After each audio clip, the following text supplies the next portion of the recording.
200 years, our nation's history, we had one impeachment, Andrew Johnson, for 200 years.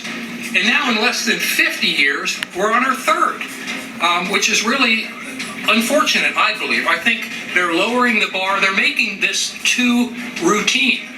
And I think that's very dangerous, because when you have, I think in the near future, when you have a president and you have a House of different parties, we're going to see this more and more often.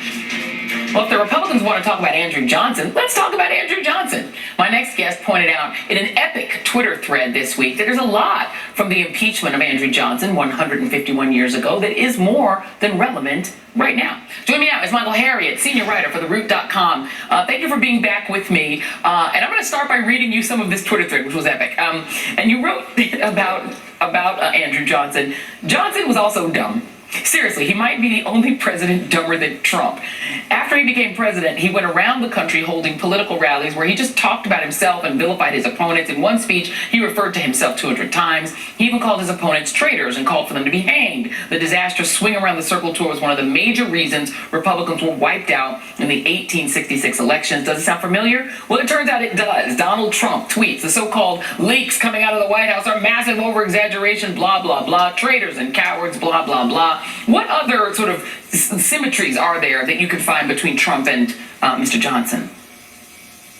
Well, besides the majority party or the president's party being wiped out in the midterm elections, you also have the fact that Johnson was a president who overlooked and excused white supremacy, which was really the singular issue in why he was impeached. We like to point to this arcane legislation called the Tenure Act, but the reason the Tenure Act was enacted was because Johnson refused to send his Secretary of War, Stanton, down to stop these white supremacist attacks on blacks who were getting their rights to vote. So Johnson was the original both sides guy. He wanted to appease the Confederates and wanted to allow them back into the Union. And there's so many similarities between Johnson and you know, when Donald Trump is impeached, it might come down to one vote, which is exactly what Johnson's impeachment came down to.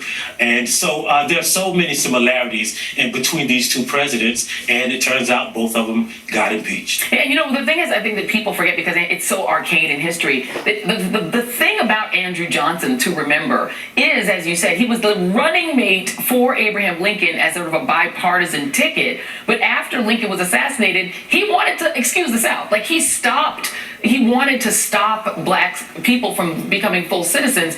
And can you just walk us through? So he got impeached because of that, right? Because he tried to stop the federal government from helping black Southerners, now newly citizens.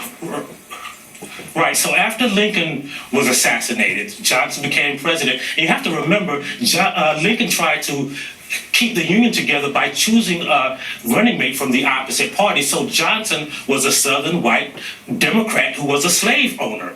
And so what he wanted to do was let the Confederate states back into the Union, because remember, they weren't a part of the United States without any repercussions, right, for turning into white supremacist traitors. So what the Congress tried to do was say, look, at least you're going to have to require them to ratify the 14th Amendment, which made black people full citizens of the United States. Remember, we weren't citizens then. And you also have to give them the right to vote and at least stop this white supremacist violence.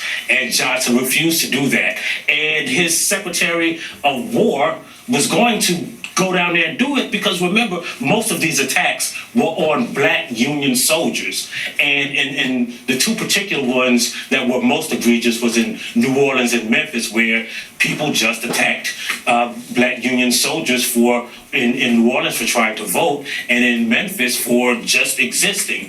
And that is what prompted Johnson's impeachment because he refused to send his Secretary of War down to stop this kind of violence from taking place. Yeah, and I mean, they're down to the fact that they are so symmetrical down to the pardons, right? So you have, and this is another tweet from you, Johnson wanted to go easy on the Confederate States, as you just said. He wanted to let them do whatever they want, including killing black people. Remember, the KKK was founded in the state he represented. He issued executive orders offering amnesty to Confederates and pardons for war crimes. Fast forward to Donald Trump, which is this Eddie Gallagher situation where this man allegedly, stabbed and murdered a prisoner, and he said, let's get back to business. He's not going to have his pen taken away.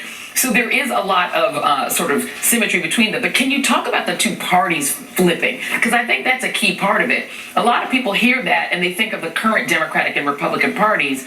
They were so different, down to radical Republicans would have been the squad now. You know what I mean? Right. So we have to remember that beginning in 1948 is when Republicans started shifting from the Democratic Party to the Democratic Party, simply because the Democrats back then, the party of racism, wanted to keep segregation in place, and so the only choice that those Democrats had were to leave the Republican Party.